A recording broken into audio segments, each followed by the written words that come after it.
Thanks for coming along to our first edition of Antler's Ask Me Anything series. Today's session is designed to highlight why is a day zero investor your best bet. I am Rani, Community Manager at Antler Australia. Also in the call is Nina and Joel, part of the scouting team here at Antler. Tonight, we will have Adele Moynihan, Associate Partner at Antler Australia, sitting down with our portfolio company founder who has built and launched his company with Antler just last year, Andre Dean Smith of ScreenApp. Also, to let everyone know, this is just the first edition of our AMA, and we will have AMA sessions every other Wednesday throughout June to July to shed more light on the founders we back, the value building with a co-founder, and our track record in investing in women. So count yourself in on those as well, and we hope to see more of you. You're in for a treat tonight. We will start with the session. We will start with the session with an introduction of Antler, followed by a candid conversation with Andre, diving into his founder journey and experience building a company with Antler. And at any point of the conversation, please feel free to contribute by addressing your question or comments on the chat. We'll also have a dedicated time for Q&A to answer any of your burning questions. Before we kick off, I just want to go over some general housekeeping. Firstly, please mute yourself if you are not speaking, just to avoid any background noise. And if possible, please keep your camera turned on so we can see who we're speaking to. Now let's get into it, shall we? Inviting Adele, Associate Partner at Antler Australia, to introduce Antler and to moderate today's conversation. Adele, the floor is yours. Thank you so much, Rani, and it's awesome to see so many people on the call. So many of you will already be familiar with Antler, but I just wanted to paint a picture of Antler on the global scale that it exists today. So I actually joined Antler over 4 years ago and was part of the team that launched the Antler Australia Fund. At that point, we were the joint second location to go, so just behind Singapore. And now, as you can see, there are over 23 locations across 6 continents where Antler now has a local fund team, which is generating startups. So in just over now 4 years for Australia, but actually coming up to 6 years for global, they've invested in over 700 portfolio companies. We have 500 million US in assets under management and 200 full-time employees. So that's been really rapid expansion in just a very short period of time. And the real benefit is for enable our startups to scale off a global infrastructure. Now, that is particularly important if you're scaling businesses from here in Australia, because often to get the market size that is needed, you need pathways outside of the country into markets such as the US, Europe, and Southeast Asia, and we've got you covered. We can now pop to the next slide. Thank you. So then, what do we do? How do we create these startups? So one of the foundations of Antler is that we select diverse and exceptional founders to build businesses with us. Now, humans, we never quite nicely fit into boxes, so go with me on this, but we look for the 3 personas of tech and product individuals, business operators, and domain experts. In here, we've just popped a few examples of those individuals who fall under those personas. So within the tech and product builders, we often have software engineers, CTOs, and also product leaders. And also, because we don't shy away from hardware, we have a couple of IoT-based companies, hardware developers as well. Then with business operators, these are usually like Lars, who joined us serial entrepreneurs. In Lars's case, he'd actually exited 3 businesses prior to joining Antler. The most recent one, he did so to Alipay and was stayed on through his buyout period as their chief product officer. And we also have people coming from other, let's say, where they've set up new business units and geographies within large corporates, or they have, let's say, backgrounds in as management consultants, so they can put the business model, the go-to-market strategy behind a business. And then also the domain experts. So these are people who either have the lived but more often professional experience of the problem that they're wanting to solve. They really deeply know their industries and where there's unmet customer demand, or also where technologies are yet to be utilized. So if you're trying to think if you're potentially right for Antler, if you fall into one of these 3 personas, then the answer is most likely yes. On then the right of the slide, you'll see some of the prestigious companies where our founders have come from. So a lot of them are tech companies, and those who are startups and scale-ups, prestigious MBB, as we call it, McKinsey, Bain, BCG Consulting. And then an interesting fact about those who join Antler is they have on average 11 years of work experience, professional work experience. Now, the range on that is actually huge. It ranges from people who are fresh out of PhDs in AI and robotics, who are often in the early 20s, due to the more mature end of the scale, which are not always, but often the business operators. And 57% are serial entrepreneurs. And in some cases, even exited, and around delving into that, around 25% of those cases, they've exited a company already as the founder or director. So the reason why I'm stressing this point is, interestingly, Antler serves first-time founders, people who are just exploring, is this right for me, often taking a leap out of corporate roles, but also serial entrepreneurs who've had success before. So it's a real melting pot. Then if we hop to the next slide, also to paint a picture of delving into Antler Australia, we've welcomed nearly 600 founders to build business with us over the last 4 years. We have a very strong record of empowering women.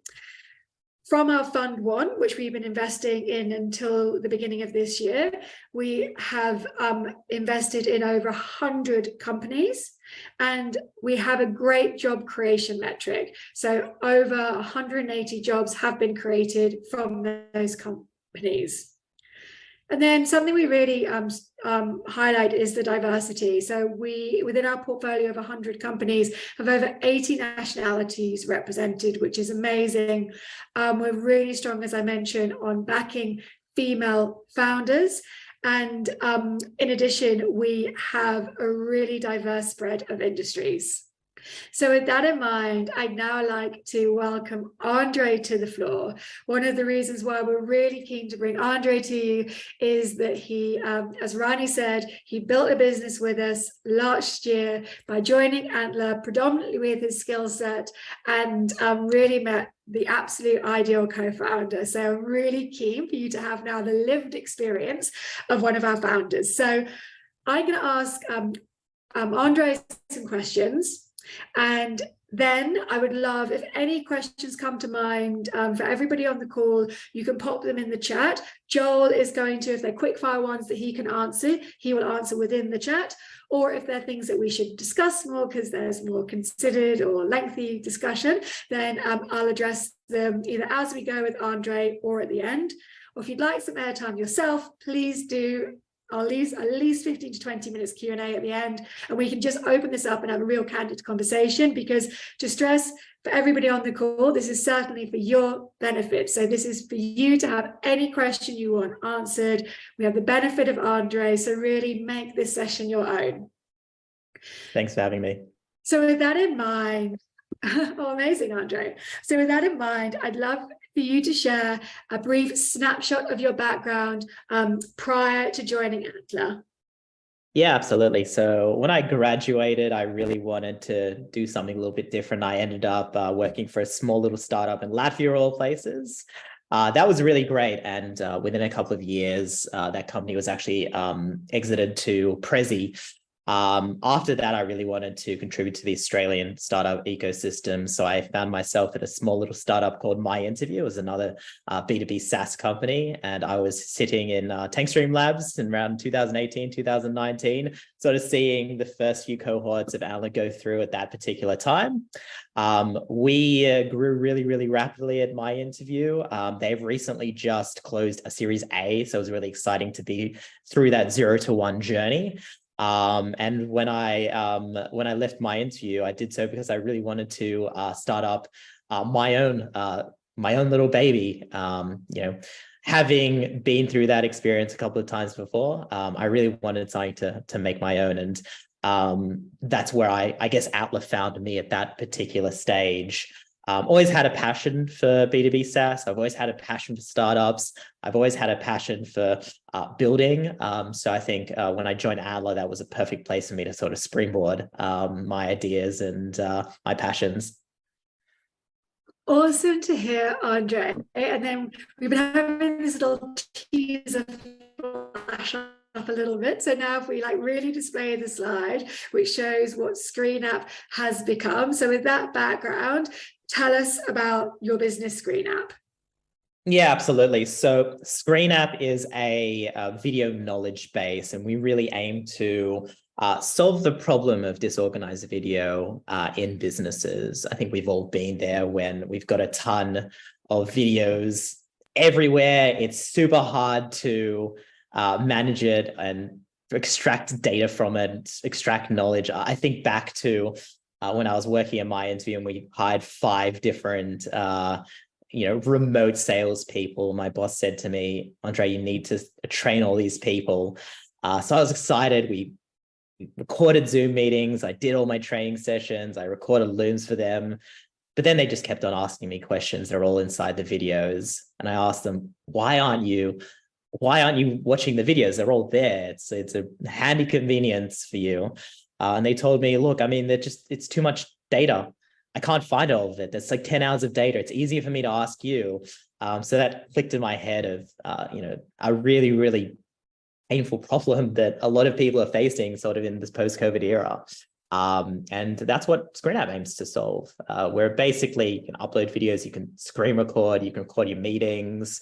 We'll do all the analysis, the speaker identification all for you, and then you'll be able to just ask the system any question you want pertaining to your video, and it will answer to you in natural language as if it's somebody that has watched all the videos for you. That's amazing. And I think, it's definitely a challenge we faced at Antler. We have a large amount of masterclasses, sessions like this. And you're like, where was that nugget? Where did I hear it? How do we access it? And then if you could talk through your traction as well, because it really has been impressive in what you have achieved just in under a year. Yeah, absolutely. And I think even the slide is a couple of days out of date. We have grown since then, which is really exciting. We've just went over 50,000 AUD in ARR. We've got about 18,000 monthly active users. We're growing at around 15 to 20% month on month in terms of month-on-month MRR, sorry. If you have a look at our graph that it's our MRR, as soon as we got investment from Antler, you can see that the growth rate starts to skyrocket and hockey stick up. So it's been really exciting solving real problems and providing value to real people. And the revenue is certainly, an amazing thing to be able to achieve so early on in this process. Amazing. For anybody familiar with early stage startups, that 20% MRR is the number to be chasing. So really impressive, Andre. So now with that, I'd love to take a step back and kind of go then to when you were joining Antler. It was largely with your skill set, but with this background of here's a real problem to solve. So can you really remember in the early days, the initial weeks, how you went about Antler in terms of presenting your skills, finding your co-founder, the real values that you extracted in the early days? Yeah, absolutely. And I think the specific example that comes to mind is in the very first week. It's relatively structured. You're able to meet your cohort, you're able to meet people one-on-one and also within a group setting. But by far the most valuable bit was understanding design sprints and really understanding the teamwork and what goes into a really good design. So things specifically from the validation stage, really understanding the key factors of that, referring back to some of the material that you learned in the first few days, and then actually applying that in such a quick turnaround for us or for me was particularly valuable. I think that was one of the key learnings that I had during the first week. When you're starting to factor in the second to third week, it becomes a little bit more practical and becomes a little bit more interpersonal. When you're really getting to know the cohort, I think the true value really lies on digging below the surface a little bit more and really understanding the personality and what everybody brings to the table and really making those matches and working with them early on, because after a few weeks, you get a really good sense of who people are and who you can move forward with and who you can work really, really well with. Couple that with sort of the practical experience of the design sprints and also some of the just some of the key values and the key information that you learn very, very early on and what it takes to be an early stage startup. That bringing that all together has been very, very sort of useful in the early days. Thank you, Andre. You touched on the meeting, the cohort, and one of the key value props of Antler for many people is to be able to access a vetted talent pool to be able to find a co-founder from. So perhaps now let's go on to, you co-founded with Bird and how you went about thinking about who could be your best co-founder, and then the steps you took to validate that you and Bud were the right team to solve this problem. Yeah, sure. So meeting Bud was actually a funny story where on the very first day we have our, I think, everybody has about 10, 15, maybe 20 minutes to introduce themselves and really go into deep detail on who they are, what they're interested in. Funnily enough, we sort of do ours at sort of at a similar time.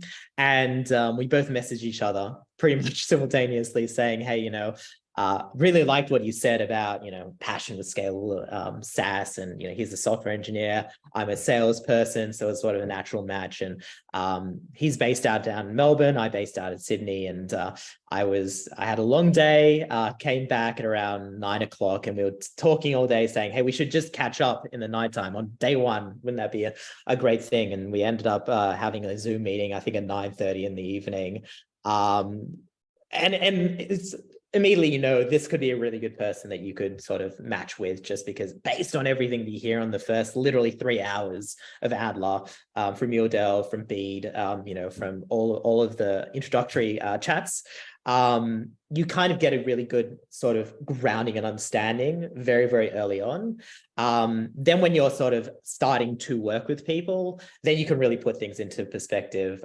Like you mentioned earlier, there's a really good mix between, business leaders, technical leaders, domain experts, and you can kind of understand, well, if I'm a business leader, I might not necessarily, another business leader might not be the most perfect co-founder, but you can sort of start to synthesize where the key values are, how you might complement each other as well.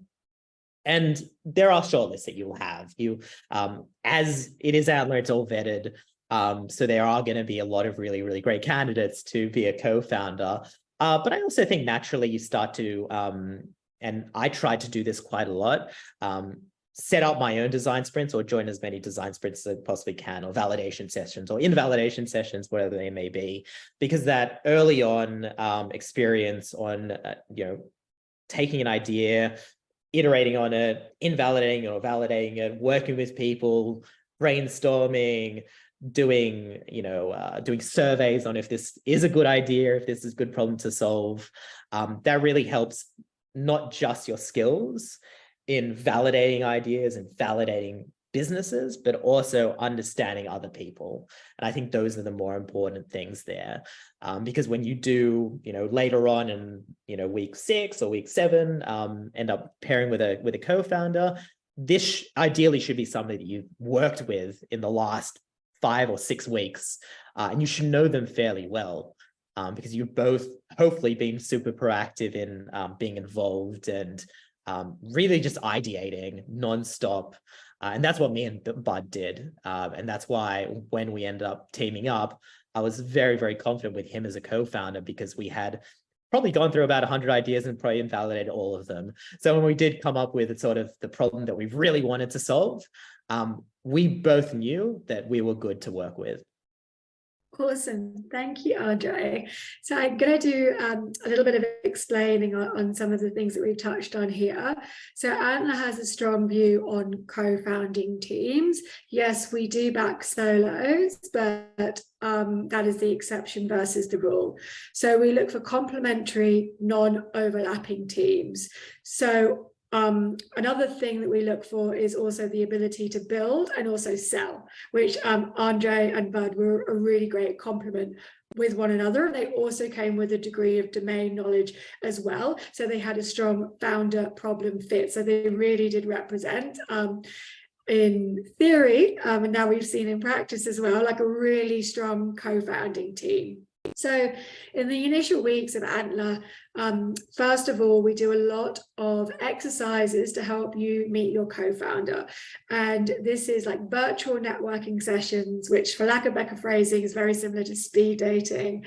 And then we also run the design sprints, which Andre has touched upon. So with the design sprints, initially Antler sets a problem statement, because if not, people can really delve straight into their ideas and they're not then working with an individual, kind of assessing the human skills, as in how do they communicate, like how do we solve problems together? Is like one of us an alpha that's going to make this unbearable, etc. So that's why initially we encourage you to work on what are not your own ideas to get you away from the hard skills that you may need for that, but also focus on the human skills. Then what we do is we run into founder-led design sprints. And as Andre did, it's awesome to like really say, put your hand up and say, I've got a design sprint, I've got a problem statement, let's assemble a team and start going after something. And so through those design sprints, founders are validating ideas, but also testing working styles and working relationships. And then what happens to support this validation is there are a number of sessions throughout the weeks which are dedicated to sharing those ideas. These are sharing sessions where you're sharing it to the cohort to get, it's amazing. Like everyone says, it takes a village to raise a startup. And within that group, you've got a lot of people from a lot of different backgrounds who have a lot of different lenses who can comment on your idea to support you to get to validation. And then also you have validation sessions with the Antler team to get the more formal investor's view on what you're building. So just to unpack a few of the things that were said there. So Edwina, I think that hopefully addressed your question of have you done any tests and small projects to test the relationship. So within an Antler context, that was done within the design sprints format. So you get to practically see how you solve problems and start working towards a solution together. And then we also have a couple of tools called the 50 questions and also Fingerprint for Success. So perhaps, Andre, I can give the theory behind them, but you could give the lived experience. So could you talk to how you and Bud use those two tools? Yeah, absolutely. I think there was a sort of a joke inside our cohort that it's kind of like a dating analogy where you have the fingerprint for success, where it's kind of like you're talking, you're interested, you throw your hat in the ring there, and fairly often you work with somebody, you say, I really like working with you, let's share our fingerprints for success and sort of see where we sort of align there. Then sort of in the meantime, you'll be working on your 50 questions. It's a very long, it's a few pages at the very least. I think it's like from memory, 6 to 7 pages, depending on how much detail you put in. It goes through everything. And it's not really even 50 questions. It's probably like there's multiple parts to each question. So it's very, very detailed. Basically, when you start to get serious with somebody, you're able to give the 50 questions. You can go through it together and really discuss things that you might disagree on, things you might agree on, things that might be problematic in the future, and really understand each other in a really, really deep deep level. I would sort of make the analogy to maybe like therapy, but it's probably more positive than that, where you have a really, really good understanding of that person and what is driving them and things that you wouldn't even think about. There are things that you wouldn't even consider if you didn't have those 50 questions. So it's really, really good that there's a framework there to allow us to do that. Awesome. Thanks, Andre. And then just to explain, if people are still a little bit unfamiliar with what these two tools are. So Fingerprint for Success holds the world's largest data set on entrepreneurs. So in particular, it has the data set on those who have achieved exit values of over 5 million US. So what it does is it benchmarks individuals against that founder group, and it shows what your motivators are. So how inclined you are to certain types of communication, how inclined you are to work with the commercial side of the business, etc. So it gives you quite a robust understanding of your motivators, and so you can slot any blind spots that you have. But then also when you put that into a team setting, it will see Adele and Andre, we complement each other here, but here's areas where there's potential conflict, and here's where there's actually an entire skills gap in the team. So it's a really good tool for founders to initiate those conversations, which often without data points can be hard. And then, as Andre says, when it gets a bit serious, the 50 questions comes in. And what the 50 questions is a series of questions designed to mitigate the reasons why founders can break up 12 to 18 months down the line. So it's designed to front load all of those possible areas of conflict. So an example could be, how many hours are you prepared to work on this business per week? Now, for me, I could be totally free, fancy feet, and be able to dedicate 80 to 90 hours per week. Or I then may be parent, athlete, carer, where I have a lot more other activities I have to devote my time to. So the reality is I can actually only work on this Monday to Friday, 9 to 5.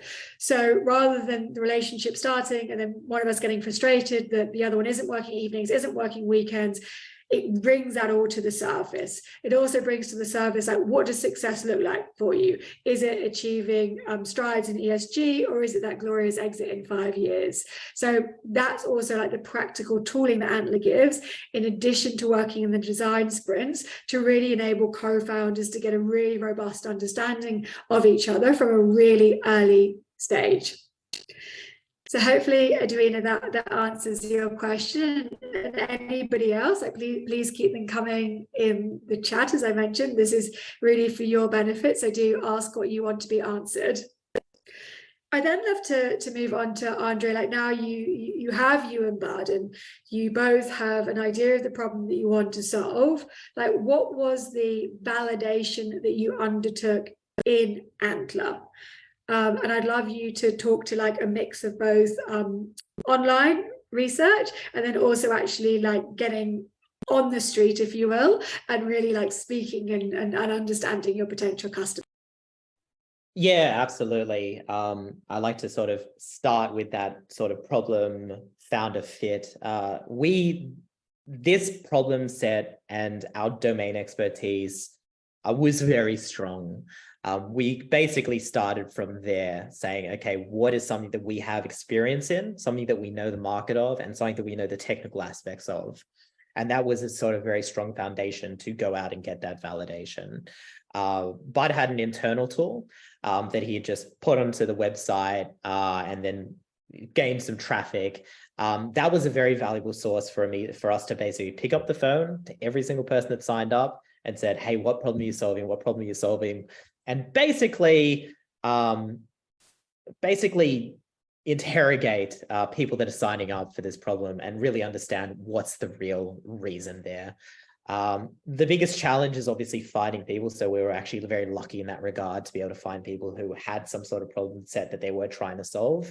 Because at that stage, we weren't completely 100% clear on what the problem was. We were probably like 80% of the way there, but that extra 100%, that extra 20% to 100% is the most challenging thing. So a lot of that validation to bridge that gap to not even 100%, but maybe 90% was a lot of qualitative interviews. So things like asking very open-ended questions, don't answer for them is a very, very important thing, and really talking to as many people as we possibly can. Since Bud had that sort of internal tool, or MVP we like to call it, he made a joke that I spoke to more people in one day than he had spoken in the last year combined. So that's sort of like a really clear understanding of how much work we had to do to really understand the problem set.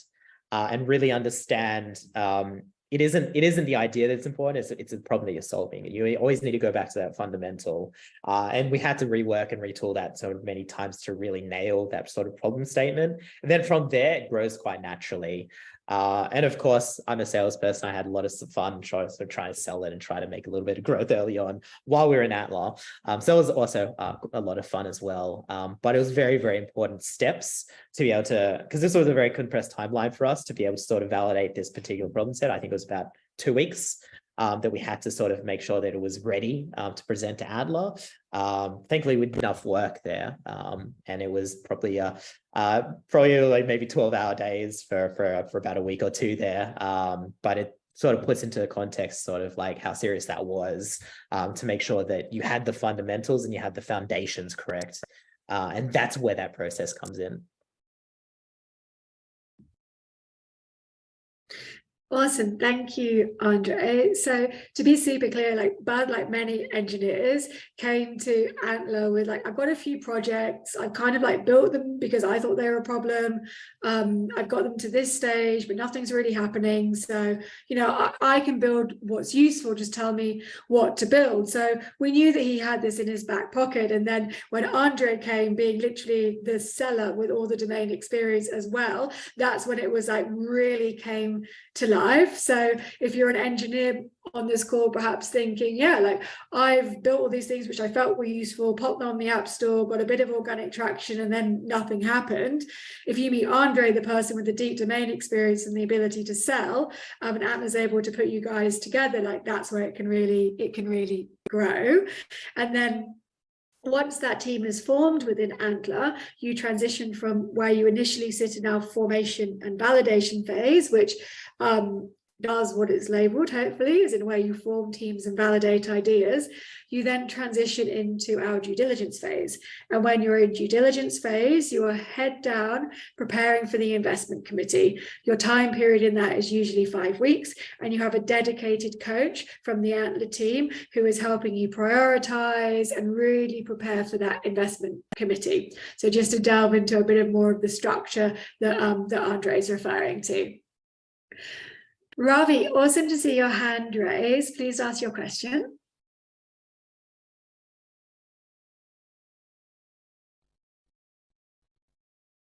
Oh, was it an accident or are you coming off mute? It'd be awkward if it was an accident.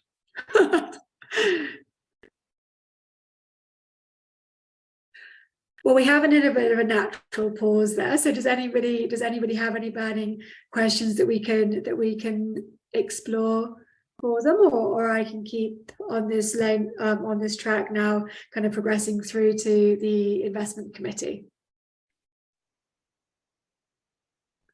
What is the duration of the formation and validation stage? Alexandra, that is a good question. So this is what you have to get right. And it may sound very obvious, but Antler has made 106 investments from its first fund. Around 10 to 15, we have needed to write off. Now, I have spoken to nearly every single one of those founders. They have said is we did not spend enough time validating. So you spend as much time as essentially is needed in that formation and validation phase to ensure that you have the right team in terms of founder problem fit, split across key functions to be able to form that right solid foundation from a team perspective. And then also in terms of until we're confident that you have the validation that's needed to progress to our investment committee. So the average time a founder spends in formation and validation is 10 weeks.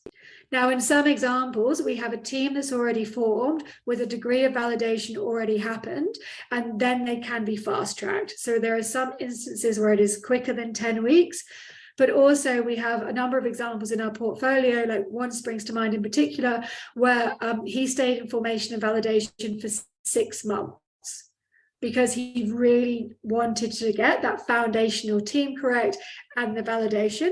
The benefit of doing so was when he did leave Antler after our investment committee, he was really prepared to hit the market in terms of securing fundraising, subsequent fundraising. So to be as clear as I can be, the average time is 10 weeks to spend in formation and validation. It can be fast-tracked, but also it's about getting it right. So we've had examples where it's up to 6 months. I hope that was clear for you, Alexandra. And then Andre, how are you able to leverage the Antler network to better sell your business idea? Yeah, sure. I think, there are many ways. It's like, there's probably a dozen ways, probably dozens of ways actually. For me, practically, the first way is obviously there's a cohort. For us, there was a cohort of about 50 people. All these people were domain experts in something. They had a massive network in and of itself, and they're frankly probably going to be lifetime friends of mine. So you can definitely sort of tap into their network and sort of really get them to help you as well. Another way is, after Antler investment, there's a huge network of angels and investors that you can get introduced to. And as well for us, that was particularly useful was a network of advisors. And we got a couple of advisors through Antler. One from my alma mater in Copenhagen, of all places. Another one was actually a childhood friend of mine, who's now a massive domain expert in the area of design, which is very useful for us. And that extends out to investors. In terms of selling the business idea, it definitely helps to get that early validation from the cohort itself and also from the Antler team. Getting a real clear understanding of what, if that business idea is valid or not, is very, very important in those foundational stages. Once you've sort of validated it, then you can leverage the sort of the Antler network to help sell it. One good example is there's a global Antler network inside Slack. And often you might get messages from people saying, hey, we're on product hunt. Can you please upvote it? And people go and upvote them. And it's kind of like a bit of an army in a way. So when we pop ourselves on product hunt, I hope that they can repay their favor for us. And that's just one practical example of how Antler can help sort of help you sell your business idea. Awesome. Yeah, thanks, Andre. It really is like that power of the cohort itself to be able to get shared insights. Often those individuals have come from corporates you might want to be targeting as early customers or potential partnership opportunities. And then post-investment is really where the Antler benefits come in. A lot of people think it's pre-investment and it's finding the co-founder, the support on validation, the early coaching, but for me it really is what happens post-investment. And as Andre stressed, we have an angel community because often there's a bridging round of angels that needs to happen before you go to the next VC. So we have them mobilized and they've already got a strong understanding of what it is to be an Antler company, trust Antler's processes, so often they can write checks quicker than they otherwise would do. We also have a number of advisors, and it's awesome to hear that Andre has managed to get some directly to go into ScreenApp as well. And then the ability to be able to build, as I mentioned at the top, from within Antler's now over 700 cohort. So if you put a question in, it's a really warm environment for people to want to share their experiences with you or their knowledge or give you access to their markets, because often there will be people solving similar problems and they'll be able to say, oh, when we tweaked our business model to this, actually it really enabled us to do that. So yeah, I'm great to hear you've been able to access that Slack community to give you that support as well, Andre. And then when Andre gets a bit further along in his journey, what Antler also has is the global fund. So how Antler's set up is that the local funds write the first check and can follow on to Series A. And in 80% of our companies, we follow on. So once a company has secured an amount from another investor, because we think it does better market signaling when another investor is also showing conviction, then we can top up the round. And then when companies get to Series A and beyond, we have the Global Antler Fund to pick up the winners. We just closed the Global Antler Fund at 285 million USD. So that is a significant pool of capital to be able to back you then on that future journey. So another real value added building with Antler is you have a long-term strategic partner who can write the first check and then go along all of the rounds with you. So it does give hopefully a bit of not guaranteed, because obviously it's not definite, but that potential. So you can have fairly strong conviction that each one of your rounds is going to be topped up by Antler. So to pick up some more, could you perhaps speak to what is the ideal market size TAM for Antler-backed projects? Now, really, the answer to this is like any VC. We're looking at the pathway to, like $100 million company, but each one is going to have its different pathway to that. But we do need to believe that there is a VC backable opportunity. But what Antler looks at more is actually the strength of the founding team and their problem founder fit. Because investing as early as we do, a lot of things are going to change. There are going to be like pivots to the point that sometimes things, when they're hitting like their strides, are nearly unrecognizable to what they pitched at IC. So what we're mainly backing is the founders going after a problem that we believe is sizable currently or emerging. So later stages VC will look more to those metrics, but to stress, with Antler, we really focus mostly on the team and the size of the potential problem that they're going after. David is asking, he's at pre-seed discussion with a potential investor with a venture that requires high capital to launch, but has significant growth potential. At the valuation stage, with non-direct factors are considered when discussing equity value with your investors, so that you're not giving away the majority share of the business. I think the question here, David, if I may crystallize slightly, is like, how are you approached? Now you have a business that has value. Like, how are you approaching those conversations with investors and thinking about amount versus equity? Hi, how are you? David, did I do that question a good? Was that you? Was that you speaking? Did I phrase that question correctly? Yeah, I guess the difficult piece is that I'm at pre-seed. So if you look at it from investor perspective, from my perspective, the business model, the value, and a bit of the IP in regards to development of it is the most valuable part of the business. But when an accountant is sitting there and doing a valuation in regards to how much is it worth, to them it's worth $0. So what are the factors that can be taken into consideration when having discussions with a valuation company that means kind of not giving away majority share of your business, only because like the most expensive part of my model is the AI, and that's what I need a lot of the funding for. But from that perspective, it's like the chicken and the egg. Like, I need the money to build the model, but then from that perspective, I can't value it until it's built, to have the discussion with the investor to not give away 70% of the business equity with the IP. That's kind of my question.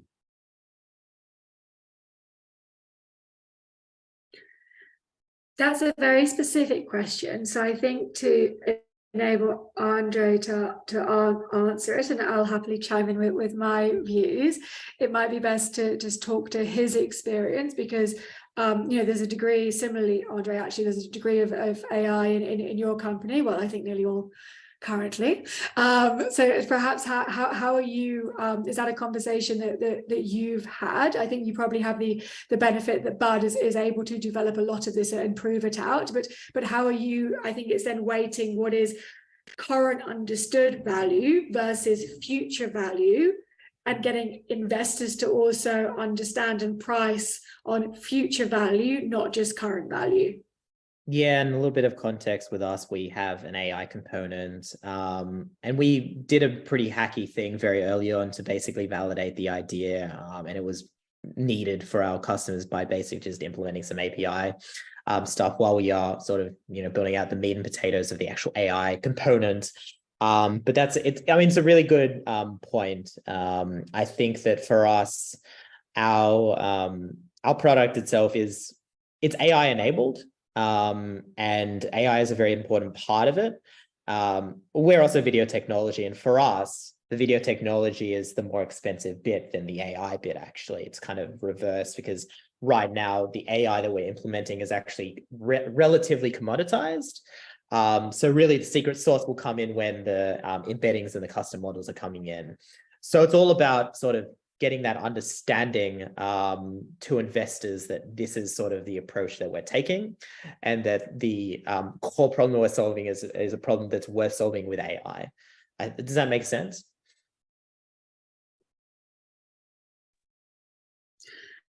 I would perhaps also add to that, like the key thing that you're wanting to do is like demonstrate interest. Like where are the people that are finding this painful, and how are you able to access them and bring them a solution that they are going to pay for? So how are you able to really clearly like identify and ideally segment that group to make it really clear how you are able to thoughtfully acquire them as customers?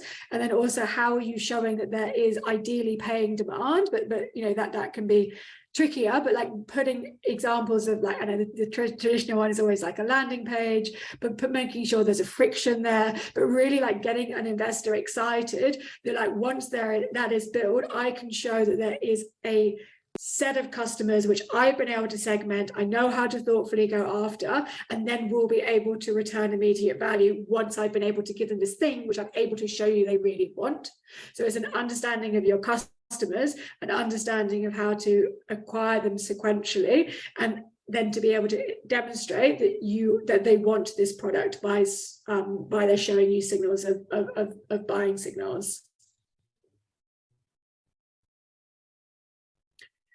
I think, if I missed anything on the chat, thank you everybody for contributing. If I have, then please just raise your hand and we can there was a question. Yeah, I was just going to say there was a question from Edwina, which I'm in the middle of typing, but it'd be easier to speak to. She said, what does the process look like for Antler to consider investing in the startup? So maybe if you just give like how we kind of make our decision throughout the program and the multiple touch points we go through to come to an investment decision. For sure. Thanks so much, Joel. So how it works is every time you have an interaction with Antler, we do collect that information. And so what we're able to do, which is quite unique to Antler and enables us to invest so early, is we're able to build a view of a team over time. So when I said earlier that like we really invest in the team, given that we'll probably spend like 12, 15, 20 weeks with you, we're able to really understand through multiple different data points how you're progressing. And one of the things that we really want to track is trajectory. So you're able to move quickly. You have what we like to call like a relentless cadence of execution. So appreciating that wildly that might not be in the correct direction, but you're able to move at pace. So we're mapping your trajectory throughout your time with us. We're also mapping things like your coachability, your appetite to like validate through not just online, but also offline to like really get in front of customers, like your hustle, if you will. So throughout the Antler process, like we're really collecting those data points as we're working with you. And then when you present to the investment committee, as I mentioned, that's after you've had 5 weeks of dedicated coaching, and a coach will put you forward to the investment committee when they are effectively ready to champion you. And then at the investment committee, we have Antler local partners. We have Antler global partners, because often they've looked at similar businesses in their geographies and we want to gain their insight. And then we also have other VCs.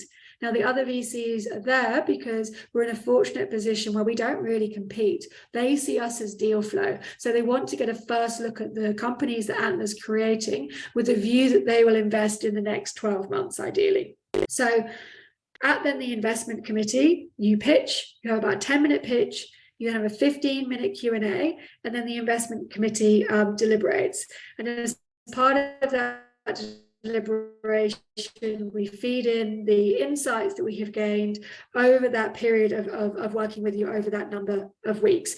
So we have a robust data set with which to base a decision on, but to stress, because we go so early, the primary thing that we are looking at is the team. Are you the team to solve this? How connected are you to the problem? Do you have networks that you can open up to sell this into your first 10 to 100 customers? So we really then focus on the team. We then look to the product. So a lot of people ask, and I was actually about to pull this out from one in the chat, is you don't necessarily have to have a product built to MVP by when we make an investment decision. So it really ranges. What happens within Antler is people commercializing research from PhDs, right through to all we need is a pretty e-commerce solution, which is a booking page and a landing page. So it's the breadth of the technology is really wide ranging. So when we're looking at a product, it's more just does it make sense from a product perspective where you are now, given its complexity in the time that you've had to build it. But to stress, that does not necessarily mean that you have to have a fully working MVP. We would like to see that you have got something that you've put in the hands of customers, because that's how you're validating this. So often it's glued together on low code, no code tools, but we do need to see there is something which customers are able to work with. And then thirdly, to the point is market, which was raised earlier, is what's the TAM we look for? And it really is just there is a path where there is a believable way that this is able to acquire customers at scale, and through cost-effective pathways. So it's not that capital intensive, or if it is capital intensive, really, then what are your customer acquisition costs? So to really crystallize that, it's the journey that we've had with you through Antler, through our time together, and at the investment committee, you don't have to have a MVP, but we'd like to see you at least with a prototype, unless it really is deep tech you're building. And we're looking for primarily team, followed by product, followed by market. Can I also just mention, in this process, what sort of ticket size, and perhaps if you can share a little bit more information about the percentage of equity, would Antler be asking as a range? Because I do understand different project by project, depends on the industry that they're going in. What sort of ticket size would pre-seed look like in Antler? In a range. So Antler has fixed terms. So this is an important thing to discuss. So we recently increased them, actually. So Andre, forgive me. I think you were from Fund 1, so closure is. Yeah. So with our investments from our first fund, there was our terms, which we've now, excitingly for people on this call, but timing didn't work for Andre, we have now increased terms. So our terms are fixed at a 225k cash equity investment for a 12% equity stake in your business. Now, of that 225k, Antler subtracts a 68k services fee, so you get 157k net for a 12% equity stake. And the reason why, if anyone's thinking, why is she over-explaining that? Why doesn't she just say 157k for 225k? But also because of that 65k services fee, you can claim a proportion back through the R&D grant, for example, and through other different tax incentive or other schemes.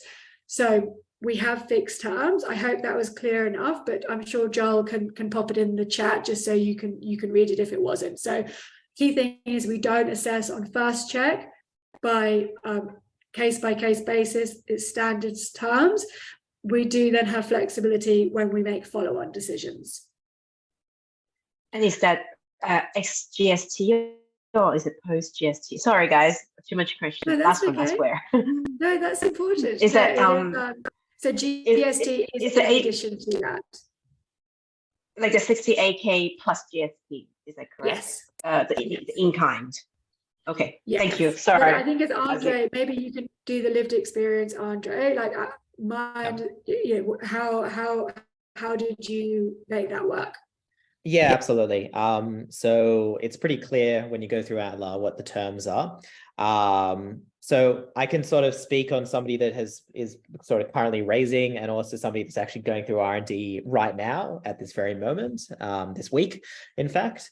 So the really good thing is that obviously there's a valuation in your price around with Antler, and there's going to be an expected uplift there. So that actually helps with the follow-up round on saying, okay, there's going to be an X uplift. The valuation was here back then. We've got 6 months of extra traction. Therefore, logic will say X, Y, and Z in terms of the valuation. In terms of the R&D tax back, on your point around GST, we got our first like GST or like tax, quarterly tax, and we got like $3,000 back. And I'm like, I spoke to my accountant. It's like, why do we get our money back? It's like, well, because of the GST that you paid on the Antler fee. So that was certainly a boon. And we should get about 43% of that back, I believe, from my understanding, depending on the itemized parts of that invoice, plus any expenses that you might have during the financial year as well, related to R&D, and Antler is included into that. So it's kind of like a win-win. If you think about it in those terms, it sort of makes a lot of sense. And yeah, I mean, I wish I would have gotten more of the capital upfront from the second fund, but you know, yeah, it is what it is, I guess. Yeah, and so we have to be very careful to say we cannot give tax advice, but Andre experiencing like a 43% reclaim on that 68K is usual. And just to be absolutely crystal on this, because the questions come up in the chat from Alexandra, you do not pay anything to join Antler. In fact, it is the opposite. Antler pays founders a 3K stipend, like a living allowance, over 2 payments. So you receive the first payment when you join, $1,500 when you're in formation and validation. You then receive the second $1,500 when you go through into the due diligence phase, which means that you're going to the investment committee. So if you successfully team and validate an idea within Antler, you receive $3,000. That is for your time and acknowledging your efforts. You only pay the 68K services fee if Antler chooses to invest in your business. So that is taken at the point of investment. So at no point does a founder have to give Antler money from their bank account. It is only Antler giving money to either the individual or into the bank account of the company. We are at time. Joel, he's so good at this. He has put in the chat our FAQs. So if anybody feels that they didn't have anything answered, or if there's anything in addition that might not have been top of mind that comes to you overnight, then please, hopefully it's in the FAQs. And then just to stress, you know, we're running our final cohort of this year. Gosh, maybe that sounded probably a bit too final when I said the word final. Our final cohort of this year, which will be our 11th cohort, that is starting, kicking off on the 14th of August. We are currently interviewing now. So if you've heard enough to pop in your application, awesome, please do so. If you're already interviewing with us, I hope that really helped answer any questions. After the 14th of August, our next intake won't be until next January and towards the end of next January. So if you're on the fence about when to apply, like just bear in mind those two timings, 14th of August or around the end of January 2024. And if you'd like to follow up with myself, Rani, Joel, Nina, if you have also disorganized videos in the background in your company, I'm sure you can speak to Andre and he can come in and see if you can be a potential customer and he can solve that problem for you. But yeah, Andre, really thank you for your time. Thank you to everyone for participating, and hope to continue the conversation with you all.